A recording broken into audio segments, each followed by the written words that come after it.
Welcome to the second episode of the Future Gains podcast. Glad you're here. And to be honest with you, right up front, I'm struggling today with the stuffy nose, so I'm going to try not to sniffle at all. I'm drinking tea to make my throat feel better. I know it's probably supposed to be hot tea. Arnold Palmer will have to do for today. It's just how it is. I learned in episode 1, don't touch the table because it picks up every single noise. So we're gonna continue to improve here every single episode. But today we're jumping into my personal story. We're jumping into basically what started about a year ago when people told me not to jump into AI, specifically NVIDIA, because it's already ran, it's already done for, and why I'm so glad I didn't listen to them, and why you can still avoid making the same mistake that those people were making. Now, as I mentioned in the first episode, this podcast is going to go into deep dive into AI stocks, going to go into the AI news that's happening, going to go into earning calls that just happened. But for right now, today, we're going to get personal for a little bit, okay? I want you to know who I am, know who you're listening to. If you're here and you just want to jump right into the nitty gritty of AI and stocks, I recommend you jump to episode 3. So today we're going to jump in and talk about why I'm obsessed with AI, why I started investing in AI. I even started my own small business in AI that didn't exactly work out. We'll talk about exactly how much I started with my Roth in 2024 and how much I ended in 2024, how much it grew, all without me being a financial expert at all. So I want to start off with a question, right? Have you ever seen a trend and thought, man, I should get on that? That's who I was about a year and a half ago, okay?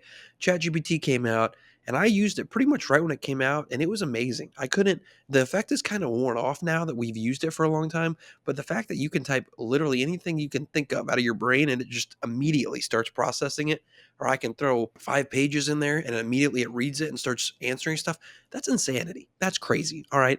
So when I started to look into that, I thought this is a trend I want to hop on. And so I was brainstorming all the different ways I can make AI because I just have an entrepreneurial mind. I want to be able to make a lot of money. I want to be able to have a awesome business. And so I looked all around, and what I ended up coming up with was AI for small businesses, right? So I was going to show them how to use AI to make their business great. As I was working on this, I stumbled upon something a lot more specific, and then I got more excited about it, which was schools specifically. So I was talking to somebody who was a teacher. I was telling them about the business idea, and they said, "You know what? This would be awesome in our school PD, in our professional development for teachers." And I said, "Oh, great. Okay." So I started deep diving into that, and I figured out they have professional development for teachers every semester, every so often. And I figured out eventually I could charge so much per teacher per professional development to go in and tell them how to use AI, how their students might be using AI, yada, yada, yada. Okay. Listen, I'm not trying to get you to invest in the business. It's no longer around. I called it Lightmind AI. Okay. So I did that. I actually managed to get a school to jump on board. And just to show you how successful I think it could have been, I literally made $3,000 in one day because I charged $20 per teacher. I think I had 120 teachers that came through, and I only had to speak for about 4 hours. I did 4 different sessions, and I made that one day. So if I would have been able to get even 2 schools a month, we would have been cooking. We would have been all right. I'm feeling good.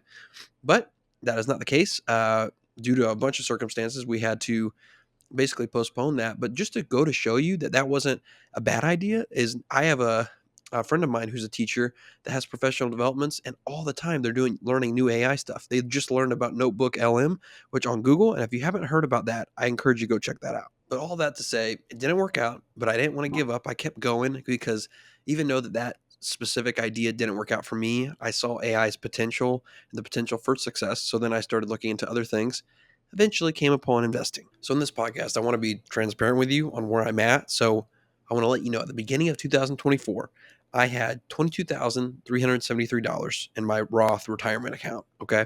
Which, by the way, if you have an account that you can pick which stocks you want to invest in, it's a great account to invest in because you don't get taxed on it. You've already been taxed for all the money you put in there. So anything you make gains from, you do not get taxed. And I found that out and it pumped me up. So, anyways, I started investing in February of 2024, and that was the amount I started with. And I'm going to tell you at the end of this podcast the amount I ended with. And it's not like astronomical or anything, but it does blow my mind and it does get me super pumped up for 2025, which I hope you're excited for too. And just so you know, if you're just getting into investing and just getting into stocks, there is so much to learn. It's a little bit overwhelming. Okay. So I recommend taking a very basics approach, finding a few companies that you really like and latching onto them at the beginning, because I made a lot of mistakes along the way. I got into options, which, if you know anything about options, you're basically gambling. All right. So I got into options, didn't know what I was doing, lost a lot of money doing that. I also uh, was basically betting on earnings calls to go good. And if if any of you know investing at all, you know that is not a good idea.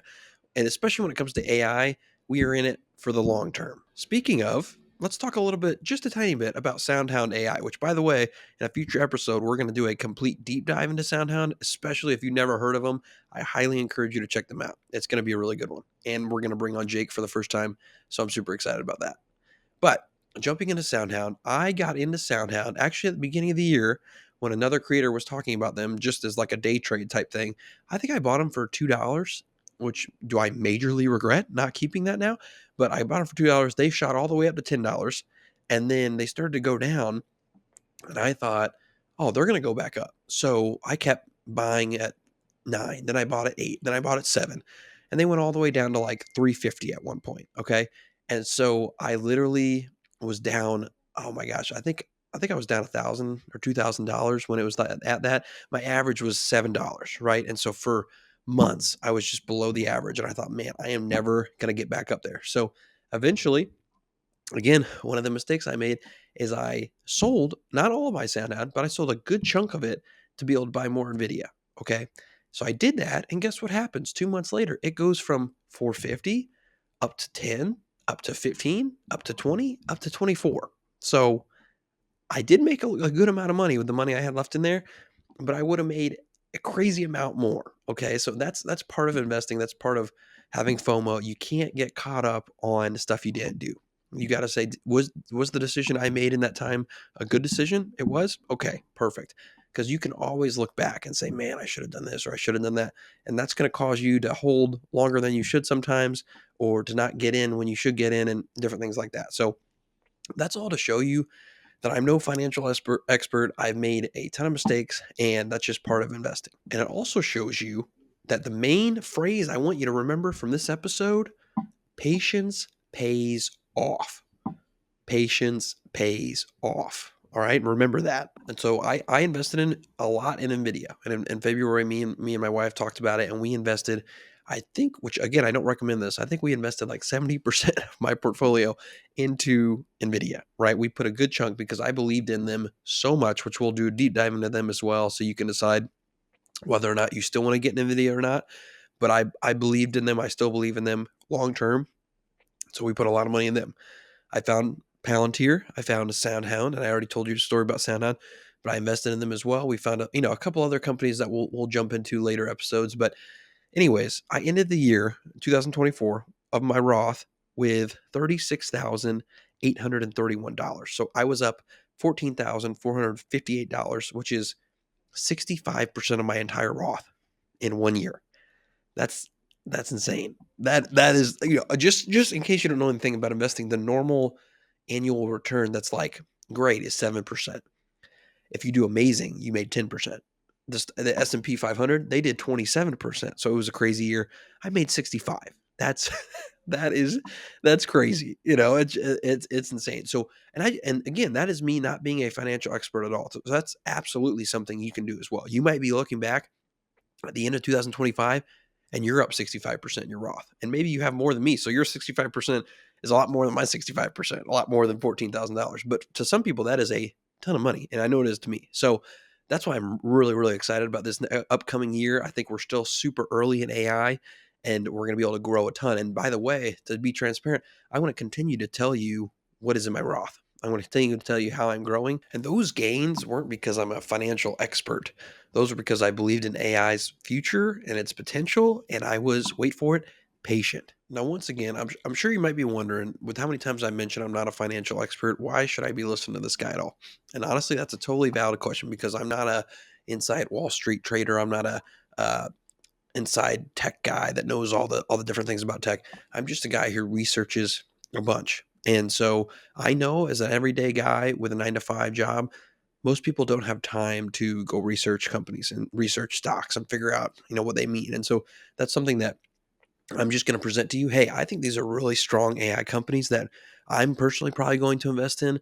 If you want to research them and decide if you want to invest in them, here you go. Here's so you know about them, because it's just so hard to find these things. And another thing that I'm going to be really big on in this podcast is I'm going to take a company like SoundHound, and I won't just tell you why I think they're a good investment, but I'm also going to explain to you in a very simple way what the company actually does, because I'm personally of the belief that I don't want to invest in anything that I don't understand myself, because I don't know how you can be excited about a company and say, "Oh, they have so much potential," if you don't understand their business and what they're actually doing. So I'm going to make that a big priority here to explain to you what it is, so you know exactly what you're investing in. And if you're here, you're listening right now, clearly you understand that AI is a big deal and a big opportunity.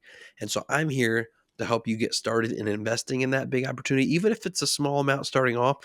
You can't you can't go wrong. My goal is for you not to invest a ton, but to invest right now. You got to jump in the pool. So with it being the beginning of the year, beginning of 2025, I want to ask you something. I want you to write down some financial goals. What do you want your retirement account to look like a year from now? What do you want your mutual fund account to look like a year from now? How much do you want to grow? More importantly, how much do you want to learn and do you want to understand?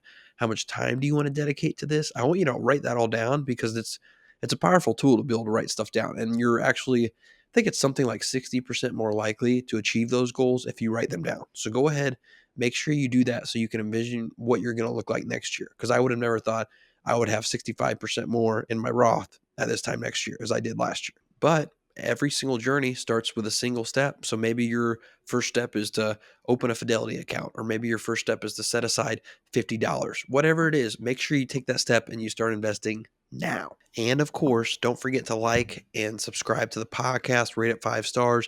I want to keep doing this and keep giving you as many stocks as I can find that I think are going to be the big guys in the future. So I greatly appreciate you listening to this. In episode 3, I'm going to jump into my top AI stocks to watch for 2025. We're going to go over 5 of them that I think are super great potential that we can be able to make a ton of money off of.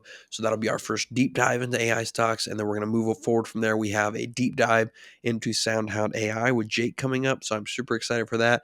So make sure you stay tuned. This will be posted every single week. So make sure you come back, keep checking in. I'll update you as much as I can so we can make more money this year and be able to invest in the future. And remember, we're long-term investing. So 5, 10, 20 years from now, we're going to be super glad that we start investing in AI. And hopefully, my hope is you'll be super glad you started listening. So I really appreciate it. Thank you for listening to the Future Gains podcast. And I'll see you guys next time. The information provided on Future Gains is for informational educational purposes only. I am not a licensed financial advisor, and this content should not be considered financial advice. Always do your own research and consult a qualified financial professional before making any investment decisions.